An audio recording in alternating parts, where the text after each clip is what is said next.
But this is the purpose of the cross, part one.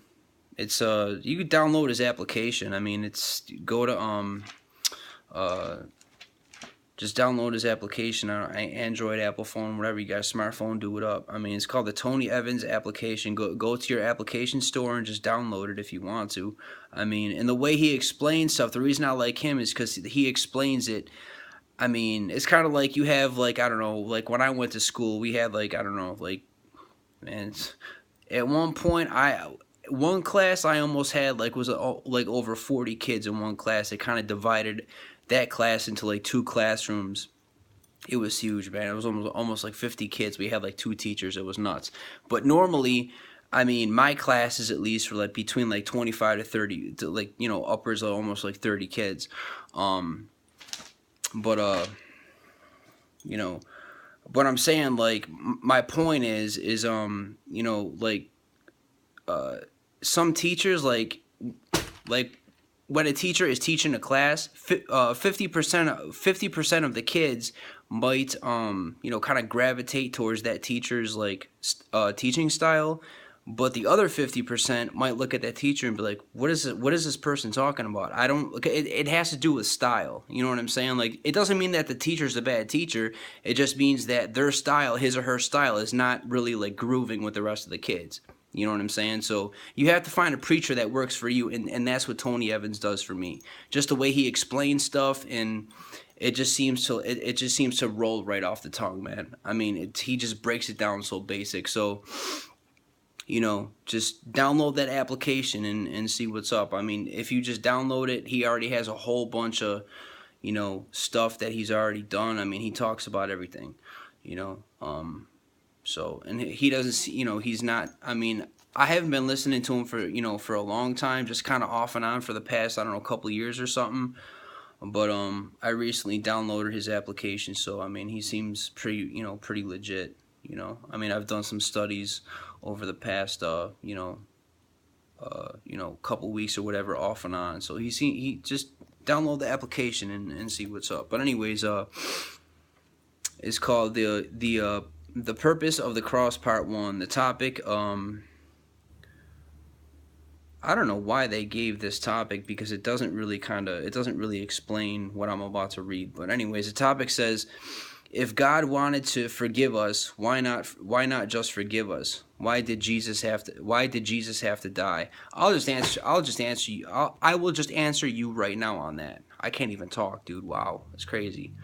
Cause I got some things going on right now, and it's just like my mind is like 3, 4, 5 different places at once, man. I can't even really think. It's crazy. I'm trying to do this, and I got other stuff going on. It's crazy, man. I'm like at 2 places at once right now. I'm sorry, but let me see. Yeah. Well, the thing is like when it comes to God, I mean, think of it this way. When you commit a crime, you're gonna go up and stand in front of a judge. You know, like there's a price you have to pay.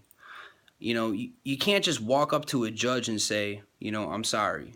Even if you mean it, the judge is still gonna expect something. You're gonna have to have community service. You're gonna have to pay a fine. You're gonna have to go to jail or worse. Really, you know. I mean, there is a price to pay. So, I mean, we are made in the image of God. We are humans. Now, we're not all God's children. In order to become a child of God, you have to accept Jesus Christ, because that is the gateway to, you know, to the Father. Jesus Christ is just God in the flesh, but he made a way to himself. You know, he made a way for his creation to be reconciled to himself. And that is Jesus Christ and him crucified, the finished work of Christ.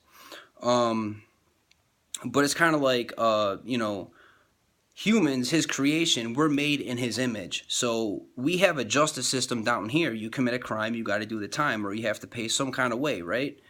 Well, what makes you think that when you die here, you know, everything's a free-for-all? Like, you could just be an idiot on this planet and step all over people and commit crimes or do whatever, and then just go to heaven anyways. And then you have those people that say, well, I'd just go to hell. I'll just drink beer with my friends. Dude, hell is hot.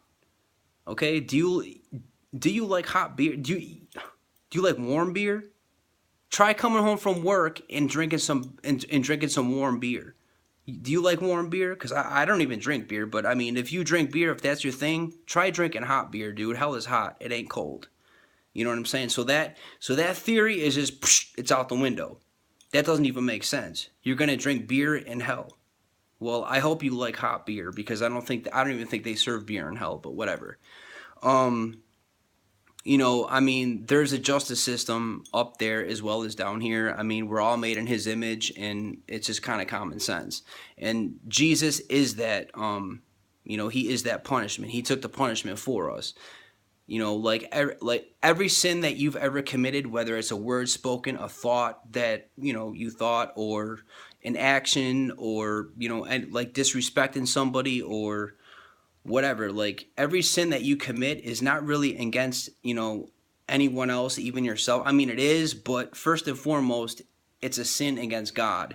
And that's why Jesus had to come down, because we are so indebted to sin. Like, it's a long story, man. Like, I mean, if you go like to the Old Testament, there's the like the commandments and all that stuff. Like, the commandments were set in place just to show humanity how broken they were. It was never meant to be kept, because you can't keep God's laws with a carnal mindset. You need God to live for God. If you want to abide by a godly law, you need God. You can't live a godly life without God. You need the Spirit of God to indwell you in order to live a victorious life. You can't live for God just on your own. You can't do it. You can't. And that's what the Old Testament was. It was a bunch of people running around being religious. That's what religion is. It's law. It's law. Like, you can't possibly fulfill God's law without God helping you out. And that's when Jesus died, the Holy Spirit kind of like, I'm trying to think how to explain this like in a way that's simple. When Jesus died, the Holy Spirit kind of like started like, the Holy Spirit is the Spirit of God. So when Jesus is God in the flesh. So when Jesus died, like the Holy Spirit just kind of like, started indwelling believers. And when he indwells you, you get a slow change of heart. Like, kind of like I was talking in one of my other videos about it's man, it's hard to explain, man. Like, you literally have to go through it. Like, I don't know, like for me, I got delivered of cigarettes, or I mean a sin or something. Like, if you lie or you steal, or whatever your sin is, I don't know pornography or whatever. Like, you will slowly start to break out of that, and you can't, like, you can't explain it. It's just something that, you're slow. It's a process, but you're slowly changing. That is the Spirit of God, you know. He breaks chains. The handcuffs, come off, the shackles are popped. He breaks chains. And that's what Christ did at the cross. That's his finished work. So you don't have to live like that anymore. And he did that for everyone. So, I mean, you have Calvinists saying that, Christ came down and just died for a select few of people. I mean, believe what you want, man. I don't know. I mean, you can't come to God without God, like, kind of leading you. That is true. But to think that God makes expendable people, I don't think that's the case, man. I just think God moves on an awful lot of people, and people just would rather live for themselves instead of submit to God, because it's in our nature, to be prideful. We don't want to submit to God. We just want to run around and do whatever we want to do, fornicate or whatever. And submitting to God is a process, because we're all prideful. We all have that prideful seed within us. We're fallen people. And when Christ died for us, we don't have to be prideful anymore. I mean, it's a process. It's a breaking process, and you probably have to go through some things. I mean, when you accept God, it doesn't get any easier, man. I mean, I'm not gonna lie to you. A lot of people, accept God, and they think it's just from there on out, it's just Like it's just a slumber party. Like it's a party. Like life is easy. You're gonna get healed of all your illnesses or whatever. I mean, it's just nothing. I mean, sure, you'll get healed. Maybe not. I mean, he doesn't heal everything physically, but everything that is spiritually wrong with you, that's what he died for. The God did not die so you could live like a rock star. I don't care what Joel Osteen tells you. Joel Osteen is an idiot. I mean, God doesn't care about, you being rich or not being rich. Of course, God doesn't want to see a struggle, but at the same time, God does not come down here so everybody could be rich. It's not his thing. He doesn't care about this. I mean, he cares about this world as far as the people goes, but he doesn't care about you being rich or whatever, as long as you have, your three basic necessities and stuff like that. And then and then somebody might say, well, three basic necessities, but they're starving people all over this world. So what do you mean? But well, think of it this way. We like to blame God for starvation and stuff like that. Well, what about these governments that spend millions and billions of dollars? Man, we've had wars going on for over 100 years. Look, Vietnam never ended, man. You think Vietnam is over with? There's still people fighting that war, man. Really? When do wars ever end? We pump so much money into wars.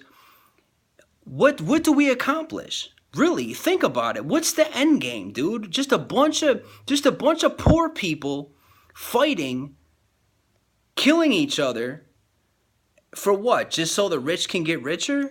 What? I mean, George Bush, why don't you put your daughters or your nieces or whoever these people are, put them on the front lines? What about Barack Obama? There's a war going on. Why doesn't he put his little? I mean, come on, man. I mean, yeah, his kids are younger, but what about when they? Trust me, when his kids are 18, his kids are not going to war. I guarantee you that. But all the poor people, go ahead, man. It is what it is, man. The rich get richer, the poor get poorer. And we pump so much money into these wars, man.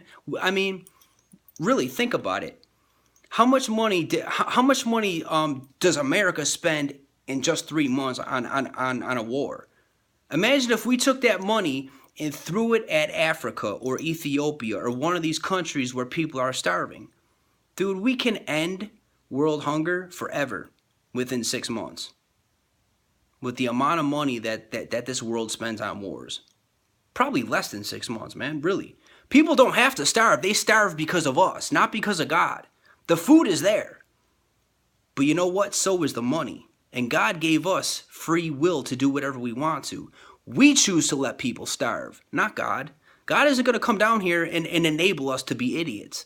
We want to run around and bomb each other and shoot missiles at each other and run around and kill each other or whatever. Hey, man, God gave us all free will. It's not God's fault. Really.